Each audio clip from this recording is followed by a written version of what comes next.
All right, and we are back into the game. I forgot to make my cursor small. But welcome to the stream. On the left-hand side, we have Evel Medivhel, and on the right, we have Sophist Intensifies. Sophist Intensifies will be going ahead and taking the first ban on Medivh here on Infernal Shrines. And I'm wondering if it's just because they know that there's a portal tactic that they're going to be using here. I know Medivh can, if you build around, if you build a comp around him, he is just extremely useful, especially with Stitches being kind of a priority right now. But we are actually going to be having Uther being picked up on the side of Sophist Intensifies.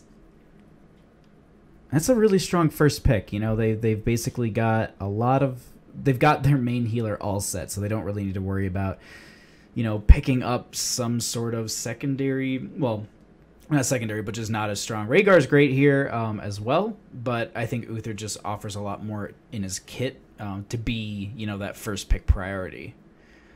So they're going to be taking that out. Let's go ahead and do that so the music turns back on.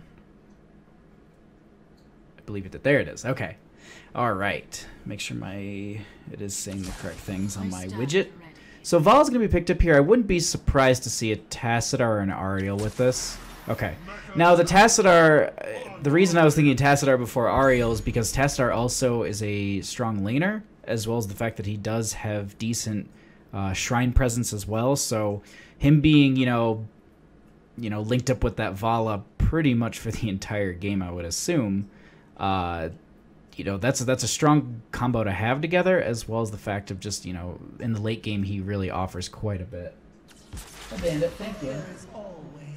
We're going to see Gul'dan and Ariel picked up here, and the reason... So Gul'dan makes 100% sense to me. The Ariel, I guess you're trying to save the Gul'dan if he just gets a little bit too low with the Crystal Aegis. But the Gul'dan has just really, really strong Shrine Clear at this point, so... that's a strong thing, as well as the fact of just his lane pushing is quite strong. I would assume he's going to go into the Corruption build. But we are going to be going into our second ban phase here. Medivhel. Medivhel.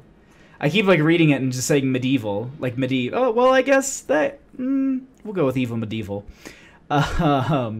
So the ban is coming out here, and what they're probably going to want to be targeting down are some tanks. Now, they don't have any of their own on the side of Evel Medivhel, but they could maybe ban out something that they don't plan on getting, and that might counter them. So if they plan on getting the Stitches here, they might want to think about maybe banning Arthas, because Arthas is quite strong as a solo laner, and he works well in the shrines too.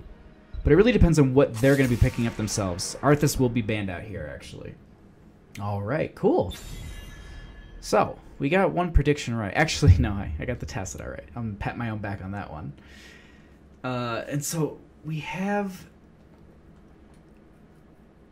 on the side of Sophist Intensifies, I'm curious what they're going to be going for. The Dahaka here isn't a bad idea. The global presence and the global threat is very strong, and he is also a really, really great solo laner, and he can just show up to the shrines at any point and literally be behind your enemy team and, drag your healer out of position. Or, I mean, you have two healers, but still, I mean, if it looks like they're kind of building on the side around this Gul'dan, I wouldn't be surprised to see a tank off tank on the side of Sophist Intensifies.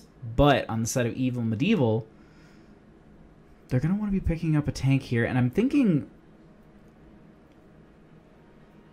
they're going to need a main healer as well. So I'm thinking it's going to be Stitches Rhaegar. Lucio could work here, but I think the Rhaegar would be better. And then the Stitches with the hook, you can pull the backline out. It's actually going to be Kharazim, which makes sense, actually. The Kharazim pairs better with the Vala and Tassadar. And we're going to be having a new Brat come out, and that's actually an even better pick because of the new Barian Armor at 1, which would nullify a little bit of Gul'dan's damage. But the attack... so on the side of Evel Medivhel, it looks like they've got a lot of damage and a lot of fight, and that's going to be really strong for them in the Shrine phase. Their wave clear seems pretty good as well. I would assume that they're going to run like a 1-4, put a strong solo laner in top, and then they're going to be running a 4-man between mid and bottom. The rotations aren't too big, so it's not something that's too bad, but it's It's something I've seen quite a bit. Now, on the side of Sophist Intensifies, so we talked about them picking up a tank. The Stitches is still open. And Sonya's strong here too. So if they want to just build around this Gul'dan, the Stitches Sonya wouldn't be a bad idea. But I'm going to be completely wrong. It's going to be Diablo, which makes more sense for the Shrine. And Greymane, because he's just a high burst hero. And that's actually going to work really well. That pairs well with the Ariel too. Yeah, no, that makes way more sense than to have the Sonya. I was thinking Sonya because you can push up with your 4-man into the wave if you get some momentum on your side, and then you can have the Sonya stay back and clear. We're actually going to be having D.Va being... Alright, and it looks like we're actually going right into the game right now. Looks like the person who did drop is already back in. I had a couple issues with some dropping frames, so I hope that doesn't persist. I've closed out of a lot of just anything that I could, so hopefully that should solve any sort of stuttering issues we have. I currently have all my chat and everything closed. I apologize. I'm going to have to do introductions when we get in. What I can do really quick is I'm going to go ahead and just open this up on my phone. So I'm going to go ahead and mute myself, and I will be right back to do the introductions.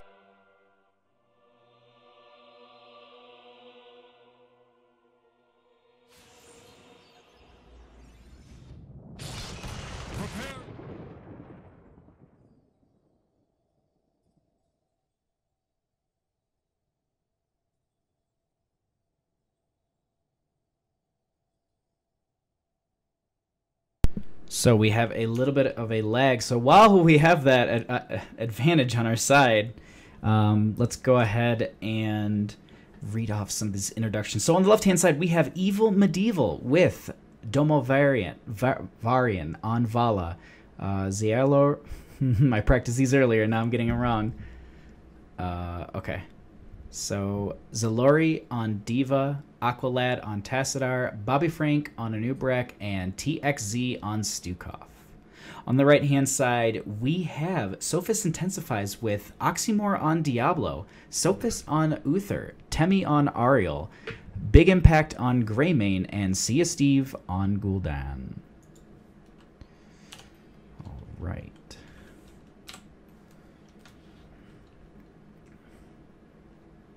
I have to like watch my cell phone now because that's my Twitch chat currently.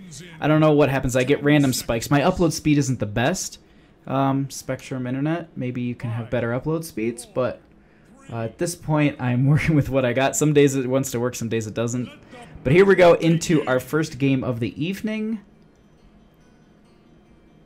So we're going to be having the 5-man going straight into mid, and that will be the start of our match. It looks like we're just going to be having a lot of posturing. No one really going for any sort of picks or aggressive movements. Gul'dan will be working on... Actually, he'll be going for his Fellflame build this match.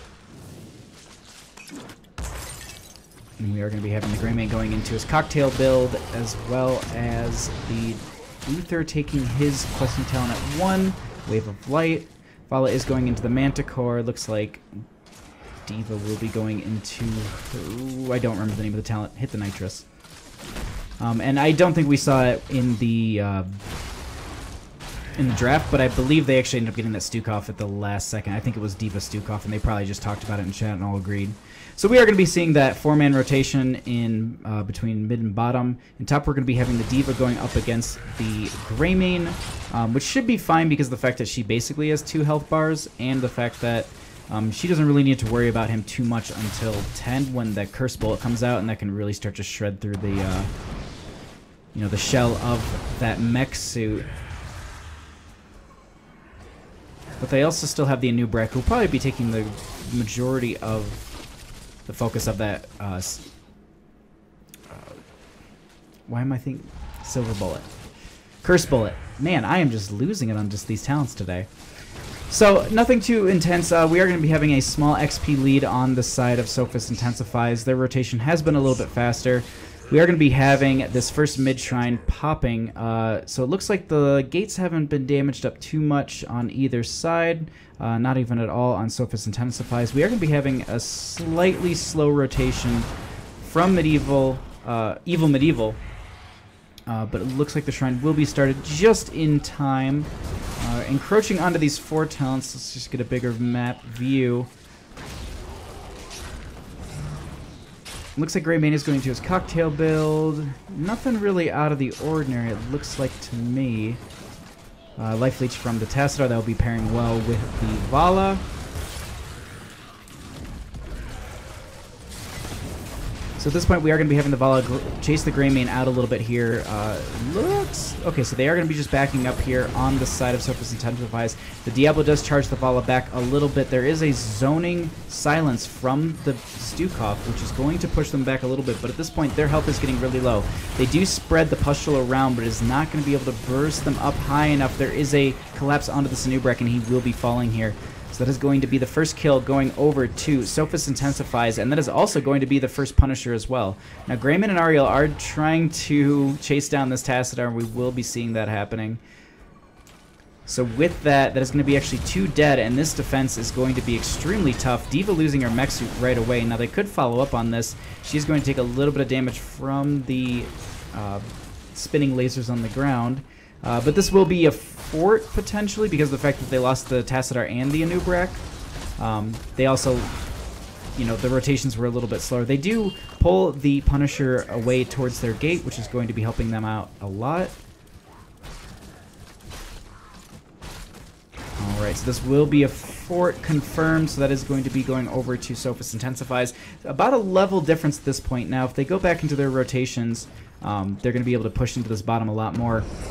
And at this point, it's a gamble between top and mid for when which Punisher is coming next.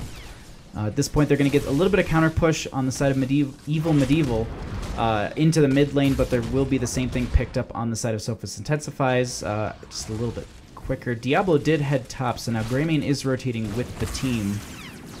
This is going to be a little bit interesting because they have their main tank up and top by himself, and it looks like they've actually just spread themselves out through these lanes.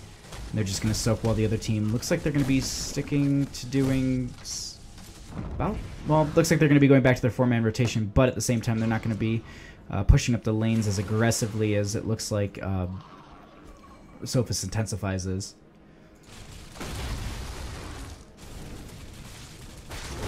Alright, so we are going to have the Diablo getting pushed back here by the D.Va just a little bit. It's just such a funny thing when the D.Va just goes out and then loops back in. Greymane will be going to pick up this hard camp here, and that's going to be... He's going to try and time this out with the Punisher, which should be right around nowish. I believe it's 145 after the Punisher dies. So they're probably going to be trying to time that out, as well as the fact is hoping that the next one is bottom. This also will force the rotation, or at least hold the D.Va back a little bit further so that she can't really come into the team. So that's the perfect situation for them on the set of Sophist Intensifies. Now, the whole thing about this is, so if you let it push, it will just completely eradicate that fort and top. Easy. I don't think that would be too much of an issue. So the D.Va does have to stay there, which means that they can see that in lane. Greymane is rotating down. Actually, D.Va's going to be leaving it at this point. I'm curious if she just already got the Shaman. Nope, the Shaman's still alive. Greymane will be in mid just to delay this D.Va a little bit more. We're going to be working towards those 10s. They do have a level difference here, so there is not the power spike you get from the heroics, but at the same time, it is still a little bit of a level difference. There is a huge, oh my god, a huge bomb from the D.Va, which goes really deep, and they actually spread the members out quite thin. But at this point, they do actually get a counter kill onto the Stukov. The Uther is extremely low, but he is healing a lot of his teammates through this little kind of safe area. The D.Va loses her mech, I believe. She will lose her mech, and Anubrak does get pulled around now. Tassadar has just barely any health, but he will actually be falling, and that is going to be another shrine going over to Sophist Intensifies. Now, the Diablo is chasing this D.Va back in mid, it looks like, also soaking up the experience and pushing up the wave. And as we said, this top is just going to be a really, really bad situation because that's almost a free fort because of that. That camp can just push it in. Looks like they're going to send the Anubrak up to go clear that. He'll probably be meeting up with someone to maybe get the camp afterwards. But it looks like, okay, we're going to be having this fort is going to be falling. Greymane will be diving onto this tower just to get it a little bit further down. And this is the rest of the team meeting up. Now, they do see that the Anubrak was top. The Vala is mid. They showed through the minion wave. So they can be a lot more aggressive with this. And what they're doing right now is they have their Vala and their Anubrak away. Instead of... Oh, that Horrify was just placed so perfectly. They're trying to soak up for their 10 so they can actually take this, and that's the big thing that they want to do right now. But at the same time, by not defending, they're slowly whittling their keep away. Some of their members, well, one of their members has already fallen, and this is looking to be like it's going to be a keep. No, they're going to go ahead and back up, and they're going to whip the Nubarak away. He does have Burrow, but I don't believe he will use it for the engage. I don't think many of his teammates can follow up with him. Okay, so it looks like we're having a lot of this in contest currently. They're fighting under their keep, which is the smart thing to do. They're not going out too far. They don't want to get picked off now. In 30 seconds, we will be having the Horrify, so that's going to be a useful tool for them, but I believe that it looks like they're just going to be backing off. And Evel Medivhel will try and at least just get their 10s at this point. Now, they do have the 10s, so this is the one time that they have to take a fight, but at the same time, the fights they've been taking haven't been working out too well, so that's one of the things that I'm kind of hesitating about. I mean, they don't have 13, so they are in the same talent tier. There is a 2-level difference. They can get a pick here that might start to snowball the favor over to them. Nubarak does dive in onto the Gul'dan. The Diablo does come out with a Shadow Charge. D.Va is entering into this fight. The Curse Bullet comes out onto the Nubarak, and he just falls there, and we will be having the Tassadar getting extremely low. There is a huge push from the Stukov onto the Diablo, which will just kind of separate this fight and end it. But it looks like we're having a little bit of aggressive posturing from the Greymane here. Looks like they're just working their way up to this camp, and they'll be going ahead and confirming this. They will. I'm curious if they're going to sniff this out. Aqualad is coming around. Okay, so they see that it's been popped. They let it go. And I believe that the next one should be... Yep, okay, I was just going to say the next one should be top. Okay. So they're going to go ahead and... Looks like they're going to go work down this fort a little bit with a corruption. So they have the Uther aggressively postured up here. Looks like Diablo is now here. The weird thing is they're kind of showing by these walls. I guess they're waiting to see what the enemy team was doing now. I think they know that without the 13, they really can't take this fight. So this is going to be a free fort going over to Sophist Intensifies, and that's going to be a valuable experience bump as well. Now, it looks like they're going to be going into this mid camp here for Evel Medivhel. They're going to go ahead and push this up into this mid and try and, you know, collect their 13s, I believe, that way. That is a strong way to go about that. It looks like they're going to be leaving this at 39. Oh, this is just mean. This is rude. Oh, okay. I thought they were going to try and bait them up into it somehow or something. But they're going to go ahead and they just waited for their team to rotate a lot closer to the gate. They started to burn this down before the other team can back. Looks like they are all pretty much showing that they are backing. They probably could tell from that sidewall. It does give a little bit of vision there. If I could remember the hotkey to switch between, I think it's like F9 and F10, but let's not ruin the viewing for everyone. Punisher does jump onto the Vala. She will be healed up right away. It looks like he's getting baited over towards the other keep as well, but this looks like it's going to be the first keep of the game going over. The Curse Bolt does come out, and there is a huge collapse onto that Nubarak, and that is one of their most viable tanks currently falling. D.Va does do some tanking, but at the same time, it's not the same as the Nubarak. They do the massive shove onto the Diablo. They whip it back away just a little bit further from the team so they can posture up onto this core, and it looks like they are trying to go for it. There's a silence onto the Sophist Intensifies. They are getting a little bit of damage here. A couple stuns, but it looks like they should be able to disengage from this completely. Actually, Diablo goes in, the Curse Ball comes out, but the Vault was there to not let him get the extra stun. There is actually a web wrap onto this Diablo. They are trying to burn it down quick enough, but D.Va goes in for the push. This Diablo should have his stoles, but the D shield actually comes out. I don't think with that Vala, yeah, that Vala being able to vault forward like that, they're not going to be able to confirm that kill. But at the same time, I do want to note, they did push them back. They did lose a keep, but they did confirm this front gate. Looks like it's going to be taking up their well and a little bit of the fort. Same thing's going to be happening in the bottom. Just a little, the gate is going to be gone, and so if they start to snowball this game in their favor, without these first gates to be there, the Punisher can't be baited over too easily, and they can really start to take some aggressive posturing, some aggressive fights. And that's what I'm hoping to see out of Evel Medivhel. maybe they can just get a little bit more aggressive. But at this point, it looks like we're seeing a backdoor to get this keep. They are showing all on top that they're at that fort. The minion wave does show them. Greymane actually will be falling. I'm just apologize for missing that. I believe he was just actually, I don't know if he was like staggering, if he was just kind of delaying so that they could get this keep. But they do confirm it. They all mount up and they should be able to get away. Vala does vault forward. She does get the Hungering Arrow out, which will demount a couple of them. The healing is out from Uther, and it looks like he might be saying, guys, I'm dead. The Horrify is there, the Web Wrap is too, and they say, yeah, this is a dead healer for us. They just push him further away. And this is really good what he did. What I wanted to point out, that's why I came back over here. One of the cool things that he did was, instead of running towards his team, and I've said this in streams before, instead of running towards his team in the bottom lane, he went ahead and started running towards the enemy base, which pulled them away from his team, so it created a bigger gap, so it gave his team time to clear the bottom wave without having any pressure from the enemy team. It also let them push up against them so they could get some of the catapults going.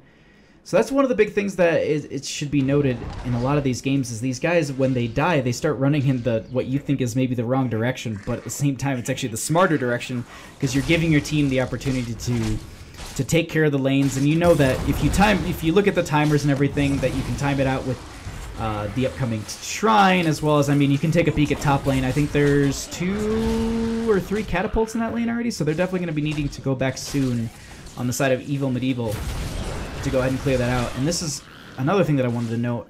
What I talked about Gul'dan being a strong shrine clear.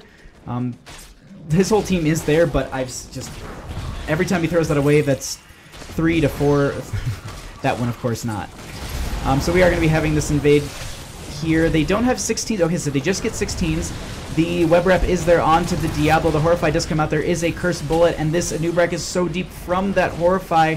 They do get the push on to almost all the members. There is a stun out. We are still seeing a slight gain on the side of Sophist and Intensifies, and their core is currently under attack by quite a few catapults. There's a huge, just Gul'dan and the, I believe, Greymane cocktail just did so much damage. Diablo goes in here. The Apocalypse is out. They do get the flip onto the Vala. There is a silence, so they cannot really follow up onto her for the extra damage. Now their core is currently falling on Evel Medivhel. The Cursed Bullet does come out. D.Va does lose her mech. There is a push onto the Diablo just to buy a little bit of time, but Tassadar will be falling here. And this is going to be probably the D.Va falling as well. There should be a... Oh, the stun from her getting into the mech. Do they get... And they do, so they do follow up with the damage. And this is going to be one more shot. Okay, and it looks like they're going to be, with those 3 kills, they are going to be rotating into... Did Greymane run into that wall and it broke? Because I've never seen that happen in the game before. Diablo does get the Shadow Charge in, which just brings him closer to the core, and it looks like a lot of the members will be just going on to this core. Greymane will be trying to get the extra kill and do a new Brack, but it will be going over to Sophist Intensifies. GG, well played.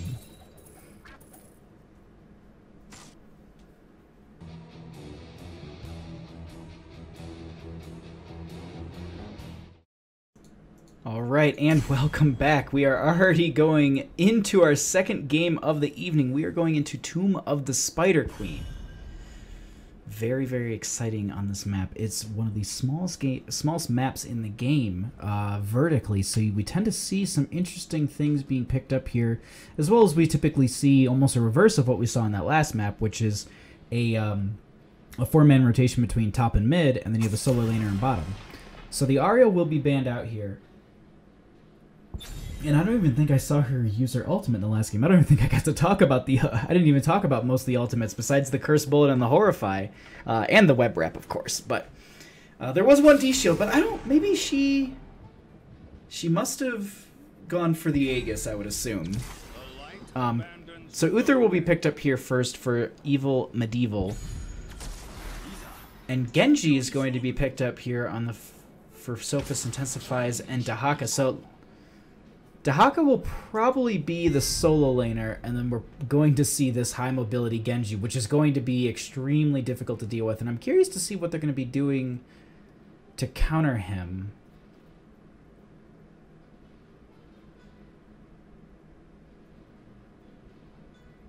I'm trying to think.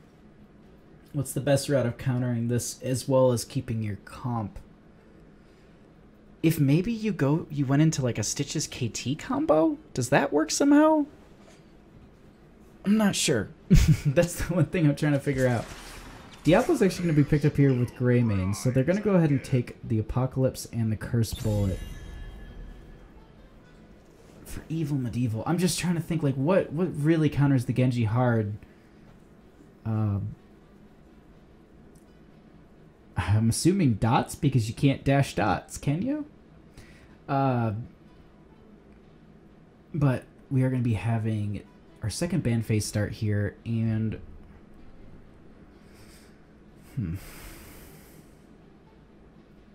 They have a really good tank. They have a really good, just bursty...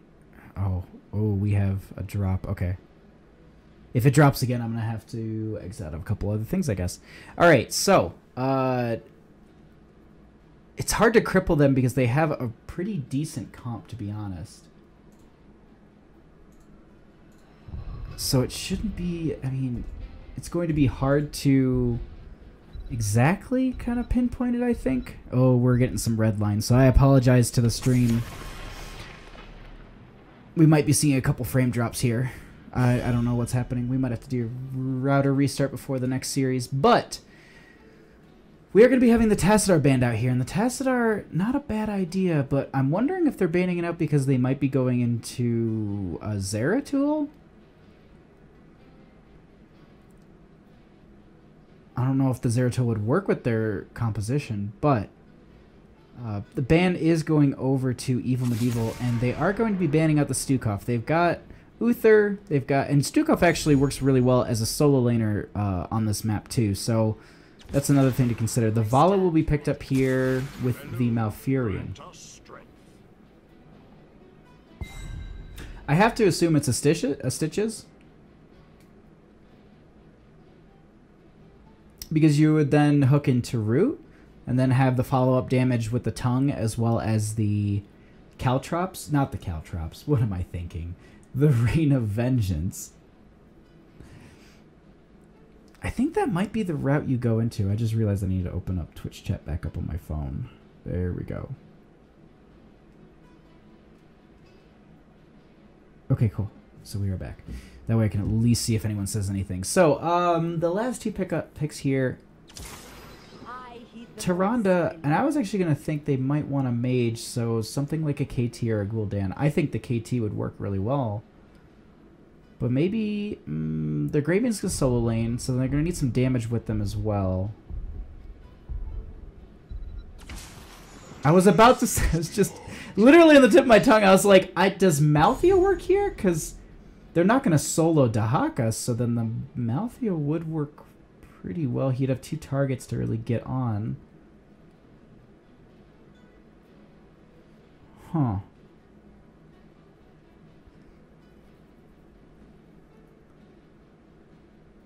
I think it's going to be the Stitches. It makes sense in my head with what they've currently drafted. But alright, so we have Dahaka will be the solo lane, then you have the Vala, Malfurion, Genji. Genji can rotate into bottom if needed for extra picks. Because these should be just Dahaka versus Greymane. I'm not really thinking about this one. I don't think you'd go for ETC, because I just think there's better tanks, but Arthas is still available too. And Arthas actually works out. Maybe it's actually Arthas, because he has a root himself. No, it'll be the Stitches. Okay. So they'll go for the Stitches. I was like, does the Arthas work here? Because the Arthas kind of does work, but the hook is, I think, a little bit more valuable at this point.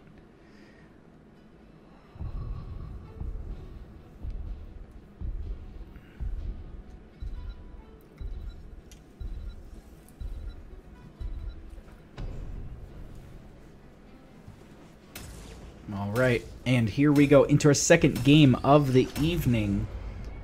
Evil Medieval versus Sophist Intensifies.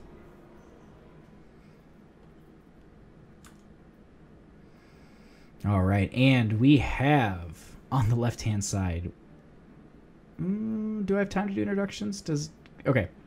We have Domnivore on Tyrande, Aqualad on Uther, Zalori on Malthael, Bobby Frank on Diablo, and TXZ on Greymane. That is Evil Medieval.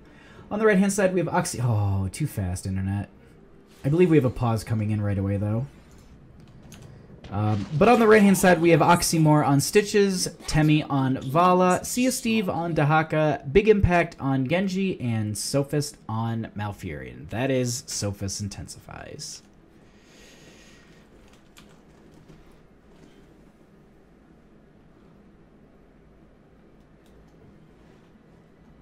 Battle begins in 10 seconds. 5, 4, 3. So we are looking. Tyrande here is going into her. It will be her Lunar Blaze, questing talent at 1. Stitches into the slam.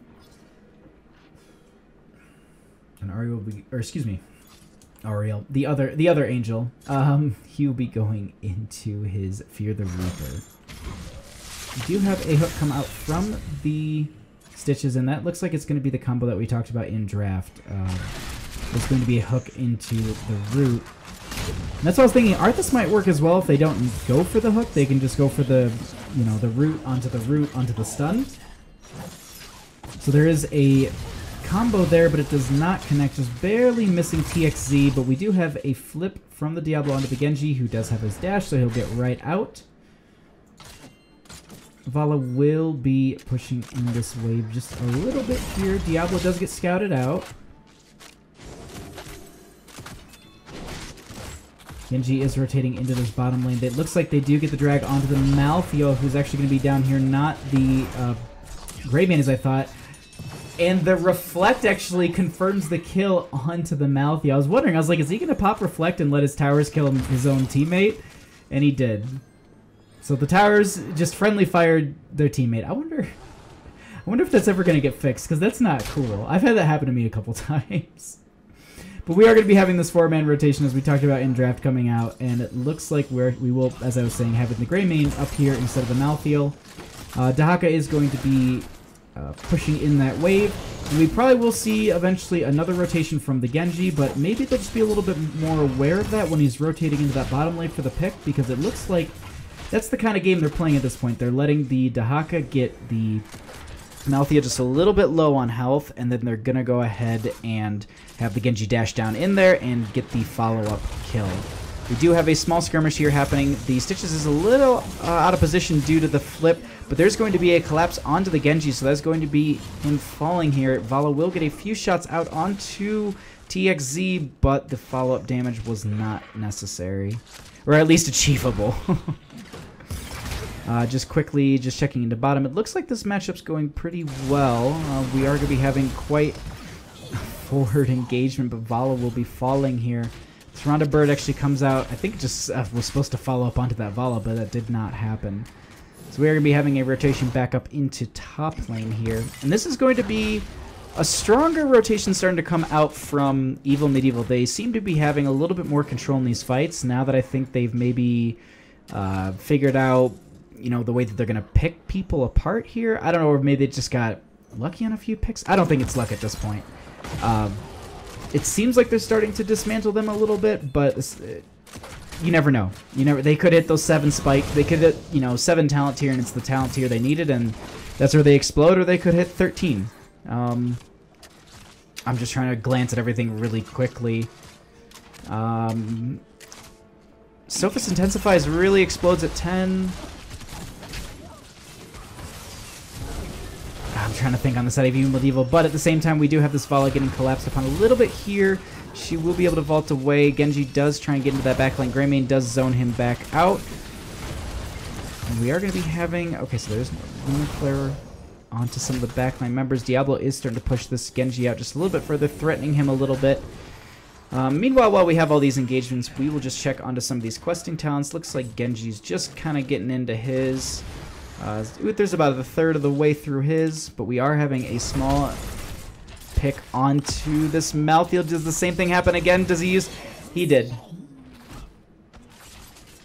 Ouch. Doesn't Fear the Reaper... I was wondering if you... Maybe he didn't have it at that point or something. Because I was like, man, I feel like he'd be able to get away before Genji could do that. Or I don't know if I don't know if I saw him stop or not. But I wonder if he stopped just beyond the gate thinking he was safe, and then the same reflect kind of kill happened. Okay, so we are starting to see a little bit of... We have an experience advantage on the side of Sophist Intensifies. The first web weavers will also be going over to them. The Dahaka looks like he hearthed back. He will be just going ahead and burrowing straight into bottom, so he's going to be right back there, threatening on that Malthael. And the one thing that they can do on the side of Sophist Intensifies, they can just hide their Genji. And so anytime the Dahaka at this point is playing very aggressive, ooh, this is going to be a lot of damage out onto that Genji, and they just locked him down and said, you know what, we're not going to have this fight again. So they lock him down, they get the kill, and now at this point, Sophist Intensifies has to play a little bit safe during this engagement here. They are down there. Genji does the Vala end up following from the Fire Stomp from the Diablo. It does not happen. They get a drag onto this to the Greymane here, but he will be able to get out before the towers and the rest of the team do confirm the kill. Now in top, that has been pushed in quite a bit. They do clear out. Looks like they clear out mid and bottom quite quickly here. There is a stun onto the Malfurion, who will be walking away just fine. At this point, we have the Genji already back in. Looks like he will be starting to get a bunch of damage out here with those Shuriken. I did see him complete, I believe, the first half of this quest already. And a lot of these bunched up moments here, this is really, really good for Genji. The hook comes out, but it does not confirm a connection onto a hero. It just gets a minion. So they go ahead and they start to just clear out this wave a little bit here. Top has pushed itself in quite a bit, and that is going to be a decent experience advantage as well as a decent advantage on the map. They do start to open up this mid. They take out the well, which is going to get rid of their lane sustain, and they let this minion wave push up. They force a rotation out of the enemy team, and I don't know if they were prepared for that aggressive rotation. They go straight into the Genji once again.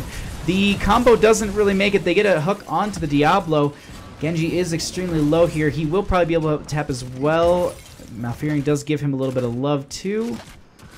We are going to be having this Malthael going into bottom. He does get demounted from the Genji, which gives a little bit of time for the Dahaka to come out here. They get the... Oh, he doesn't. Okay, he went into the minion wave. But we do have a small collapse happening onto some of the members here now. We do have the... Oh... The Dahaka tried to juke them. He juked me! I was expecting him to start turning way earlier, but he didn't. Unfortunately, they saved their abilities for that specific engagement right there. Just waiting for him to juke and get kind of close to the gate, stun him by the gate, and then follow up with the damage. Malfurion is scouted out here in this bush. Excuse me. There's a route onto the two members who are chasing him. The tower will be pushing them back, but they actually do get the follow-up damage. Now Genji is getting chased down here by the Greymane. He does use his Reflect. The Greymane will disengage before the... Oh, he gets that, just that dive over that wall. But that Greymane dive... Oh, the Tyrande bird almost confirmed it.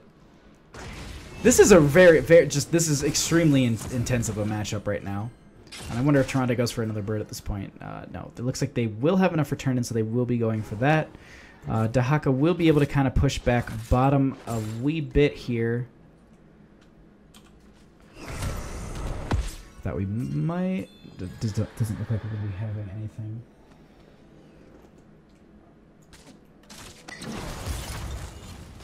Okay.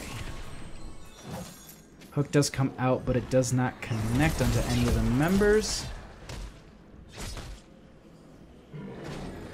We will have this small skirmish here. Currently, they do collapse right upon the Genji, or excuse me, the Vala. Curse Bullet does come out as well, taking significant health away. The hook does go out onto the Malthael. He actually does get gorged, and it looks like he will be falling behind this gate. And he is pushed right there. He is the D-shield onto him. They try and start to burn down this tower right away. They should be going for the wall. Why are they going for the tower?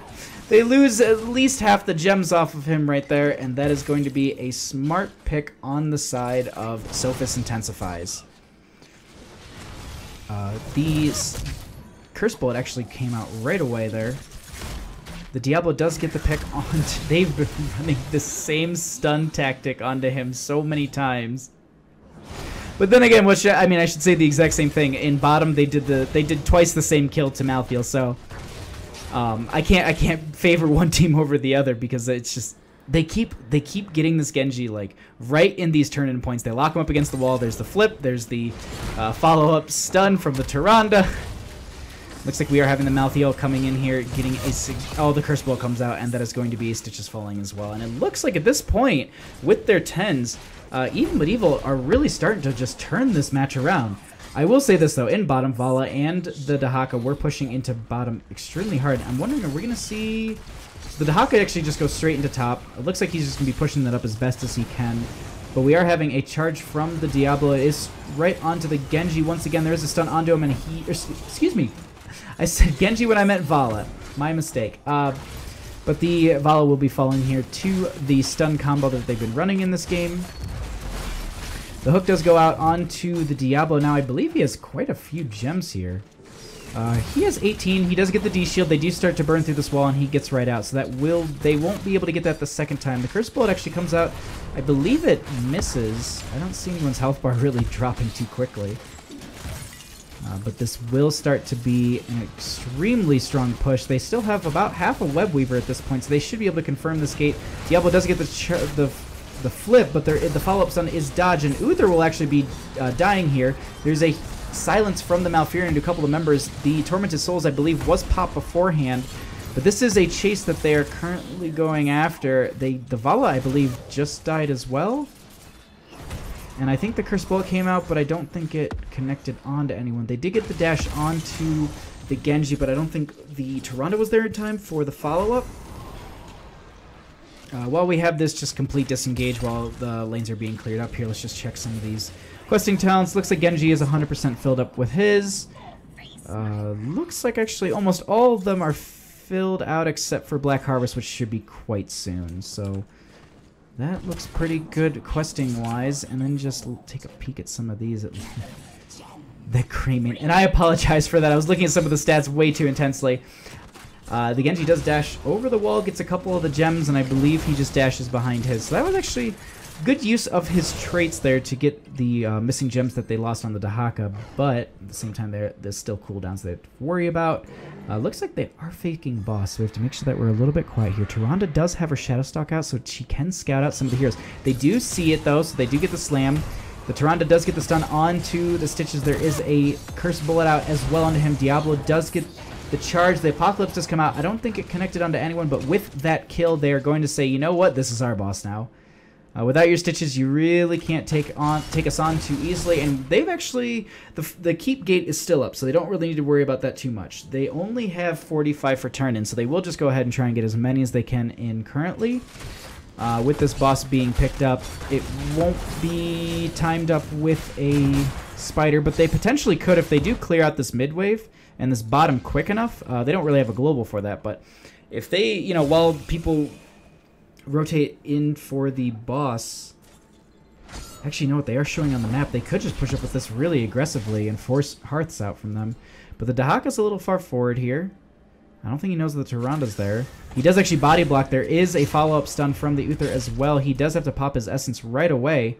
There is a chase currently happening. So the boss is up there. Dahaka, I believe, has Burrow? I was going to say, or maybe he doesn't have Burrow and they knew that. Because I was going to say, man, like, he could just Burrow, so I don't know why this chase is happening. But the boss will be just getting just the gate. This will be enough. This will confirm enough, though, for turn-in. And that turn-in will be really strong because of the fact that it will be going straight to about a keep at this point on the side of Evil Medivhel. And while we have this kind of the start of the turn-in phase here, let's talk about some of these. Actually, no, let's not, because it looks like they are going to go ahead, stun out the Dahaka. He went for the Burrow. He misses. Oh, there is a follow-up stun from the Diablo. And they are just pushing this poor dinosaur into a corner. So they get the Dahaka kill, which is going to be confirming them a lot of, you know, that side soaking that he's doing. A lot of that is going to be denied, as well as the ability for Dahaka to show up behind people and really kind of flank the enemy team. But due to the fact that they get the pick onto him, that will be a stronger push on their side. And I did say top was going to be strong, but I forgot about the fact that Web Weavers take forever to spawn, so they already kind of pushed back top on the side of Sophist Intensifies. And it looks like they need to start intensifying at this point, because the fact that they are going to start having keeps falling, potentially with this Web Weaver if there is a pick onto one of the members. Now they do have their combo up. Looks like all ultimates are available. Gorge is there, so they do have the ability for that. But it looks like at this point they're going to play extremely safe. No 16 yet. I don't think he's going to be going to the fishing hook. The slow on the slam is really, really strong. But they're actually going to see that, I think they knew that the members were going up, so they said, you know what, you're going to go top, clear that, we'll just push into bottom. And then at least we can confirm a little bit more. They do get the stun onto the Genji, but he will have the dash to get out, so he should be fine. They're going to start working on this keep, but the enemy team is now here, so they're going to have to back up a little bit. They do have the Web Weaver to kind of fight behind. Dahaka did come in aggressively, but it is not going to be happening, unfortunately. The tongue does come out, but it misses. They do actually get the hook onto the Greymane, but it doesn't end up having the Gorge follow-up. There is a Tormented Souls, but a huge silence comes out from Malfurion. Does Genji live? He does not. I think the poison got him. Vala is currently getting body blocked by her healer, and she will be falling as well. Does the Stitches fall? The Stitches falls too. Dahaka is the only one alive. Does he have Essence still? Malthea doesn't get his spooky wave onto him. Dahaka dodges that, and it looks like we are going to be getting a free keep here, maybe even a second. Actually, you know what? Scratch that. They might just be going for core at this point. With about 14 seconds left on the first enemy, they definitely will be going and pushing up onto this core. So yeah, 5 seconds on the Genji. The curse bullet comes out onto the Dahaka, who just is sitting there taunting. The GGs are called out. He buys a little bit of time. Genji is alive at this point. Dahaka does fall. The Dragon Blade is there. He starts to swipe through some of these members. He might actually get a kill, but at this point, that is going to be the core falling. GG, well played.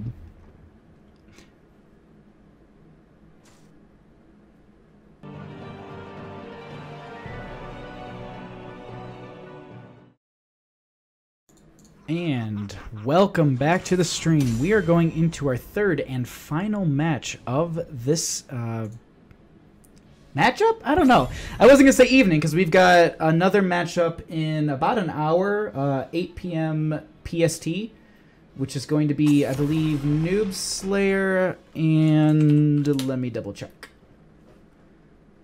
Not Noob Slayer, that's Thursday. Team Lizhorn by Waka Dahaka Flame. Which literally I chose their team because Waka Dahaka Flame is just so good. So we are gonna have the Medivh banned out here against Evil Medivhel. And I think I might have figured out why the Medivh's been banned.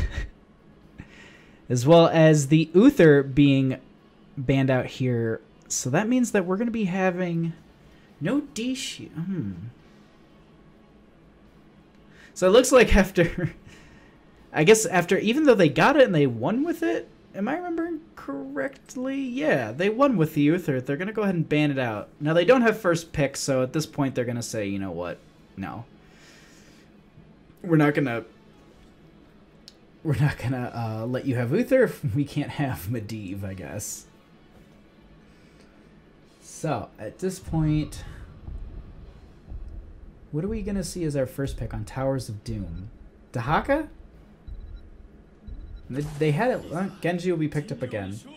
I was wondering because he seems to be a very, very prioritized character, I guess would be the right way to say that, on this map. And I've seen him up there in draft, but, you know, chair league divisions, it's always different.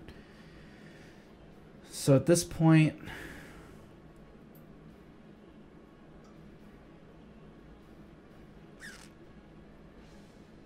I'm just trying to think what we're going to be going into.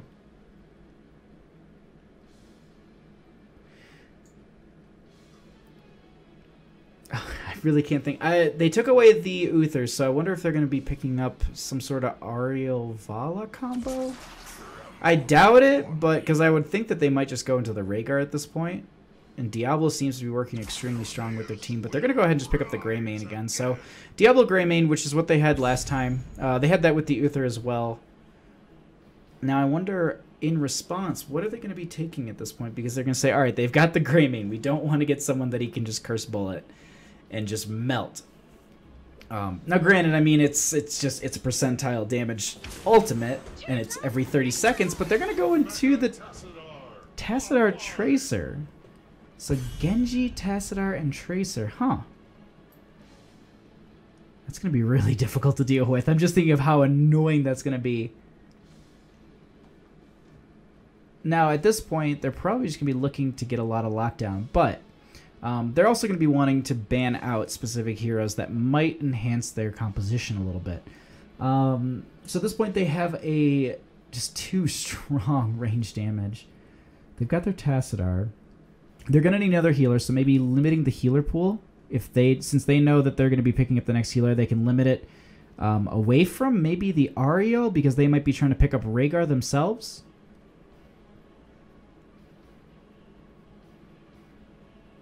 I'm trying to think. I'm wondering if Lucio works as well because of the fact that he is the buff to... Well, no, it's not the buff to rotation speed because that doesn't really matter too much. I mean, it matters, but I don't think it's worthy going over. Stukov will be banned out. And that's the one person I really got to start remembering because he's so new to the game that I just never consider him in draft. It's just always just like, yeah, you just go for those main people that you always see. But Stukov will be banned out here, and that's a strong ban because of the fact of the zoning he offers, as well as the upgrade to level 1 to his silence is extremely powerful. So banning out the Ariel here is not a bad idea. The Vala is still on the table currently, so they could go into that Vala and Ariel.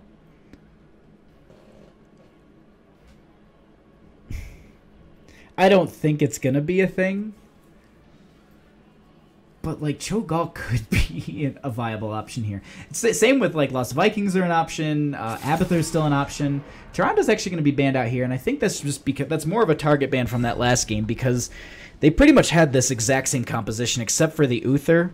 And so banning out that Tyrande might be just a strong just counter to the enemy team. Maybe make them change up their draft just a slight amount.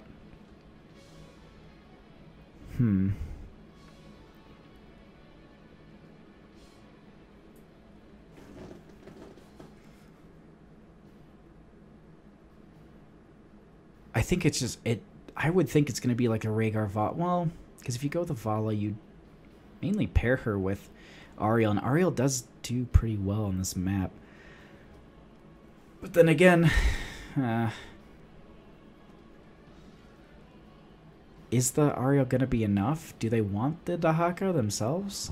It's still on the table, and he is a pretty useful hero on this map. It's definitely something do they risk it and let it go through for last? Because it definitely looks like on the side. Oh, I hate that skin so much. And Chromie. Oh, that is just the worst skin. I don't know why people play it too. It's like the creepiest, it's the worst, but we have Brightwing and Chromie being picked up here. So they're still leaving their healer open. Well, their healer's not open. They have Brightwing, and I guess you can solo with Brightwing. But I wonder if they've got something else in mind here. Now on the side of Sophist Intensifies. Well, thank you so much. Oh my god, meow. I gotta fix that box really quickly. That's the wrong box. Where'd you go? Twitch alerts. There we go. That's better. Okay, so back into this. This last pickup here. I think it's going to be the Dahaka and maybe Stitches? There's Stitches. And the Rhaegar. Okay. Oh, well, duh. They can't solo with a Tassadar.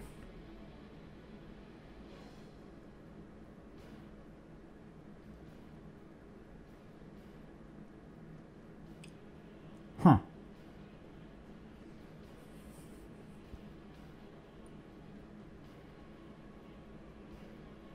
That's really, really terrifying on the side of Sophist Intensifies. Because the Tassadar Tracer, and then you have the second health bar from the Rhaegar, that's just not going to be fun to deal with. Now, last pickup here. So they have damage, healer. They have their artillery from Chromie. They have their big bad tank Diablo. They've got their creepy banana throwing Brightwing. Do they go for the Do they go for the global, the secondary global, and go for the Dahaka? Or do they randomly go into Lost Vikings? They're going to actually go into Tyrael. Tyrael makes sense. He's got very good ability to split the enemy team apart from each other, as well as, if it does come down to it, he does have good boss control with his 16 Holy Ground that he has. Now, that isn't until 16, and boss does spawn at minute 5, but at the same time, that's still just an extremely useful talent, because there are a lot of tight corridors where people have to make rotations through, so this is going to be a very interesting first match. Or last match, excuse me.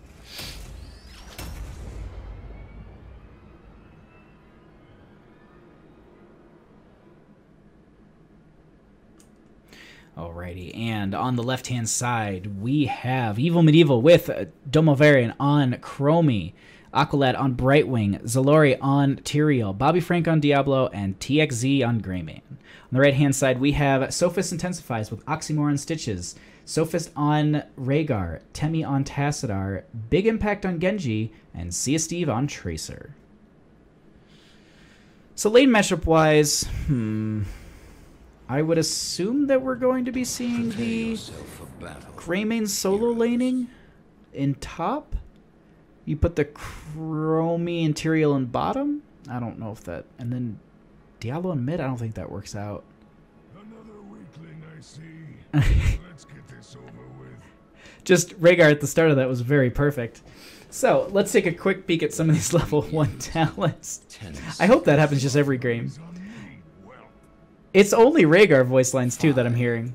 So we are having the Time Walker's Pursuit from Chromie. Greymane is going into his Cocktail build. Genji is having the Agile Dismount. Tracer will be going to the Pulse Strike. The Stitches is going to a Slam build. Nothing too out of the ordinary. I wouldn't be surprised to see a Z build from the Brightwing, but you never know. There are multiple different builds with that Pixie Dragon. They could go for the Infernal Spray, but usually you go for the cooldown reduction at 1. Especially on a map like this where you want to be going around. But they're actually going to take Bribe, and that makes sense. Bribe on this map could be extremely useful, especially because the fact that you're going to be trying to push into this bottom wave pretty efficiently, so that way you can get these camps constantly pushing into the bottom. You put him... Wow, it just this Chromie's going to get picked up right away. They do get a little bit of damage out, but there will be no follow-up kill, unfortunately. And it looks like we're going to be having... Okay, so we're going to have the Tyrael against the Genji in top. Genji will be diving in a little bit here. And we're actually going to be having a 4-man rotation between top and mid until... Looks like the first altar sequence. And it looks like a couple shots will be burned out on both sides. The rotation is happening a little bit quicker for Evel Medivhel. Tracer is already going back up to top. There is a slight hesitation. They do see the Diablo. Chromie tries to get the Wolfman as he runs away, but it will not be happening. Genji is hiding in this bush, trying to get a little bit of damage out onto this Tyrael. Just push him back, maybe get a little bit of a couple shots from the towers from these mini waves. But at the same time, if you didn't know this, Genji isn't very strong as a solo laner. But neither is Tyrael, I guess, so that kind of works out. In mid, in bottom, we are having this small engagement. The Tracer will be able to blink out. They do get the Pulse Round out onto the Chromie, who is currently at just as much health as Tracer. We are seeing the Sandblast come out every couple seconds. They're trying to pick off this Tracer, but they end up getting onto the Stitches, who should be falling here. So that is going to be trading up top, and it looks like in bottom, this should be going over to Evel Medivhel. Now, the Stitches will be up in 7 seconds. The Tracer is here trying to poke in as best as possible. Tassadar does have really good poke as well with his Psionic Storm, excuse me. Just the last second, just dodging these Sandblasts is just insane from what these guys are doing. The Protect does come out, but it deflects it right into some of their friendly team members. Time Walker's Pursuit will give them the vision they need to go ahead and try and just make sure that they're going to get a clean shot onto the Rhaegar, but okay, I'm worried. This Tassadar too! They will be pushing them both back at this point. Chromie just barely misses another Sandblast, but that Dragon's breath that she got in that bush was devastating to that Tassadar's health. Now, we are having the team rotating into mid at this point. Just double checking my frame drops and everything. Make sure I'm not dropping frames on everybody. Looks like we're doing pretty good though. So we are going to be having this bottom's going to get pushed in just a little bit here. They're going to go ahead and pick up this first camp here, I believe, with bribe. Can I hover for stacks? Blizzard? It doesn't show. Maybe they have 0 stacks. But we are going to be having this camp picked up on the side of Sophist Intensifies. Then they will be rotating down into bottom on the side of Even. Actually, they're going to be scouting this out. They don't see any of the members in mid or bottom pushing that back, so they're going to go ahead and make the deduction that this is where they are. The hook does go out onto the Diablo. He does get the Shadow Charge onto the Rhaegar, which will push him away. Excuse me. So it looks like at this point we are going to be having this bottom camp cleared up. This top one, or excuse me, this camp over here will just be kind of saved. They do get the 1 kill onto one of them. There is a charge and a flip onto the Stitches, but there is a follow-up. The Chromie misses the Sand Blast. Is there the Dragon's Breath to confirm the kill? There is no confirm on the Stitches, but the Tracer will be following here. Do they get a snipe onto the Stitches? She tries from behind the gate, or behind the wall, but it does not happen. We are having this double altar spawning in bottom and mid. They will rotate into this and go ahead and pick this up for themselves on the side of Evil Medieval. This will get scouted out, I believe, by the Tassadar. They just know that they're there. I don't think they can really do anything. And I wouldn't be too surprised to see Evil Medieval, well, what they're doing exactly. They're pushing up into top with this Tyrael. They're really trying to get that 7 soak, which they got. This will put them on a little bit more of an advantage now that the Rhaegar was in a corner, and I don't think he could have gotten out there. But the Sandblast from Chromie almost confirms the kill. Excuse me, the Dragon's Breath. Boss, with that sound also just to note, Boss is currently spawned, so we do actually have in total 12 points on the side available if they, then choose to go Boss after this engagement. But at the same time, this can go for either team. They do get the hook onto the Chromie. There is a pulse round from the Tracer, but it does not confirm the kill. They do get the flip onto the Stitches, but he will be able to walk away. They cannot really follow up with this. Genji will be going ahead and capping this. Looks like Diablo will get the disengage onto that, so we will have Diablo poking him up there. Meanwhile, on bottom, it looks like they're going to be able to zone out the enemy team. No! The Chromie poke is too good, and she's starting to whittle down a lot of these heroes. Now, their mana bars are quite full, but the team will block some of those shots from Chromie, confirming this 1 bell tower. Now, Genji is currently biding time, and as well as Diablo, they were both biding time for their teams to get here. Chromie will go ahead and try to capture this. Diablo will be doing exactly what the enemy team was doing to Chromie and blocking some of these shots. Now, Genji does dive in with the dash to get the poke onto her, but do they end up getting the kill onto the Chromie? No, the Genji and the Greymane will be falling at this point. Now we still have the Chromie, and she does have her 10s already because of her trait. Slowing sands are there. Tracer is in that backline trying to just get to her team. She will have to blink away towards her towers, and it looks like this one will be going over to Evil Medieval. The zoning... Greymane and Genji are currently up. There is a dash from the Diablo, the polymorph there from the Brightwing, but there is no follow-up damage onto the Tracer. It goes straight onto the Tassadar, which means that they really need to back up at this point. The main fuel for Tracer at this point, I believe, is dead. The Rhaegar you can still win with, but it's just that one's, I don't think it's worth taking at that point. So they do have a little bit of a vision here from Chromie's Time Trap. And they're going to go ahead and confirm this. Brightwing will probably just use Bribe for that, and then they're going to just be able to use the Z talent to get in for the team, and they're probably going to go ahead and just pick this up right now. Chromie scouted it out with her Time Walker's Pursuit at level 1. And speaking of level 1 talents, let's just go ahead and while we have just kind of these camps being picked up and cleaned up, checking on some of the questing. Looks like Tassadar is actually about halfway through his. Chromie's almost done with hers. Greymane's working his way through his Cocktail build, and Genji's about halfway through his Shuriken talent. Tracer will be pushing up into that mid lane a little bit. Chromie will be going for the cleanup. Now with the advantage almost on 10, they can be a little bit aggressive here, but those 3 go straight onto that tower. They're going to say that's enough for us and back off. Okay, so they do have their 10s. Do they go in for this engagement? And I just want to point out some of the things that I missed in some of the other games. We are having the Curse Bullet from the Greymane, the Apocalypse from the Diablo, the Sanctification from the Tyrael, the not Blinding Wind, Emerald Wind from the Brightwing, the slowing stance from the Chromie, which we already saw. Stitch is on the cusp of getting his. Did I actually get that right? That is Emerald Wind. Okay, and that is Sanctification. Okay. Yeah, Judgment has a different artwork. Trying to memorize everything is a little difficult. Alright, and so with this double altar phase currently starting, they don't have 10s, but they should be able to get this in the meantime. But what I'm curious is if they're going to be able to make this rotation into the top lane. In time before... Wait a minute. Do they... The burn all the blink stacks. You don't want to be losing a Tracer at this point. So, they go ahead, they have their... Excuse me, their Genji's going ahead and capping theirs. That's pretty obvious, so they get their Tyrael to go ahead and capture theirs, but this Diablo uses his Apocalypse onto so many of the members. He gets a huge stun. They actually get the counter kill onto the Genji. Diablo will be falling here. He does have a few seconds on his, because of his trait from the Souls. They end up just getting a little bit of a trade here, and they will just be backing up. There is actually a hook onto the Chromie. Do they get the follow-up damage? They don't have that slow from the stun, but Greymane actually diving into that Tracer was coming around the corner, and if she kept going a little bit further, then Chromie would have been collapsing, but we are having this Greymane currently following up. Now, the Diablo is here, so he does have the Shadow Charge. He does get that. The flip is there. Do they get a secondary one? The Curse Bolt does come out. I believe it went onto the Tassadar, which didn't do too much damage. There is a huge pulse round that goes onto the Brightwing, but it doesn't confirm the kill. Genji was trying to chase, but there was the enemy team following up with that now.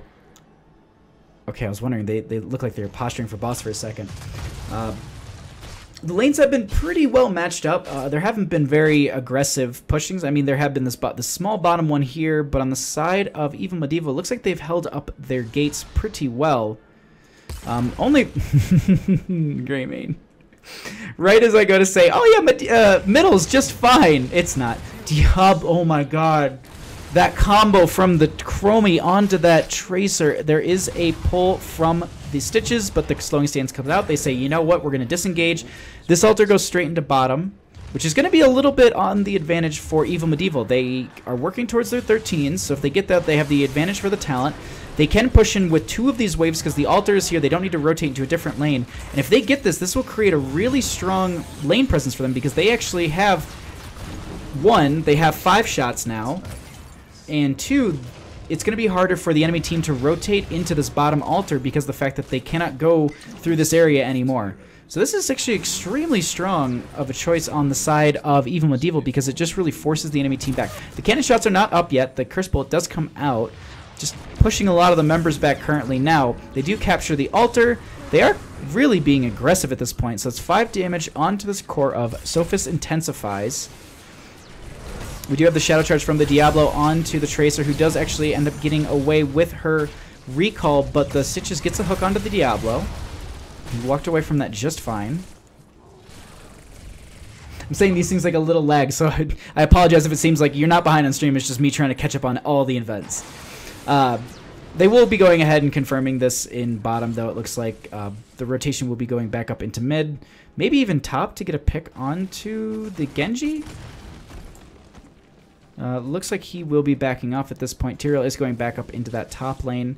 They will be recapturing this in bottom, but at this point they will be working further on this mid. They might be going in for the fort.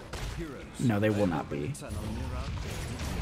There is a small Dragon's Breath onto the Stitches, who won't be taking too much damage. Okay, so the Tyrael was missing in top. Genji was checking to see if he was at boss because the whole members weren't, viewable. Do they actually... Do they go for this? They are going for it. So at this point, does Tyrael scout it out? Tyrael scouts it out. Do they get... Okay, so the Brightwing comes on. They do have Emerald Wind and the Sanctification, so if Tyrael gets his... Do they get... the Pulse Round does go out onto the Brightwing. Do they get the Emerald Wind? The Sanctification is there, but there is a...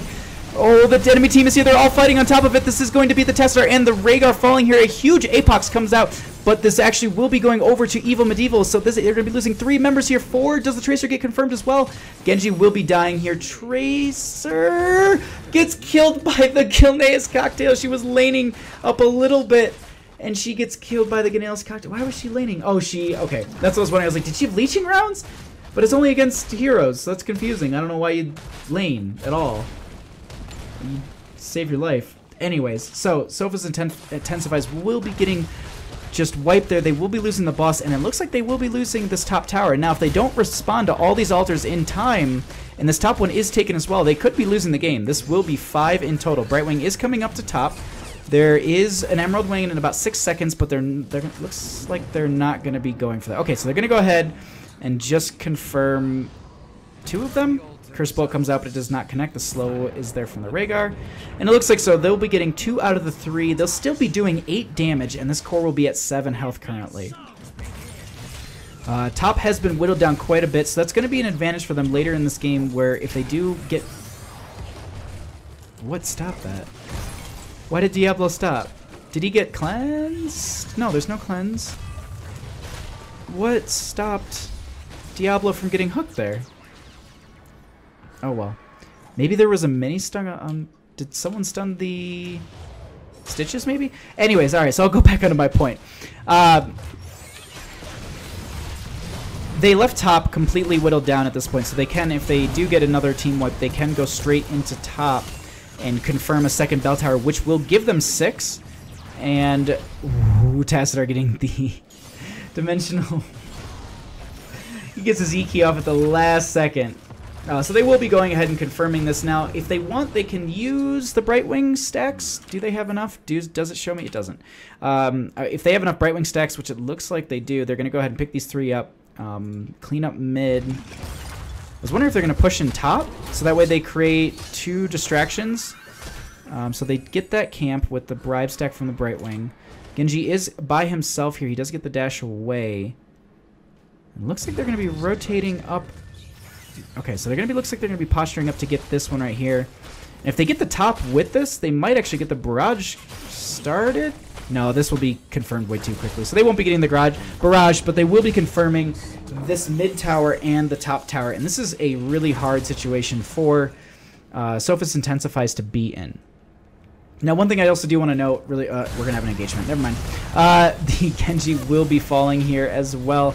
Sorry for missed the start of that. There is an Apocalypse from the Diablo. It does, I think, get the foot of the Rhaegar, which will be getting a... Oh my god, it's so close to just dying.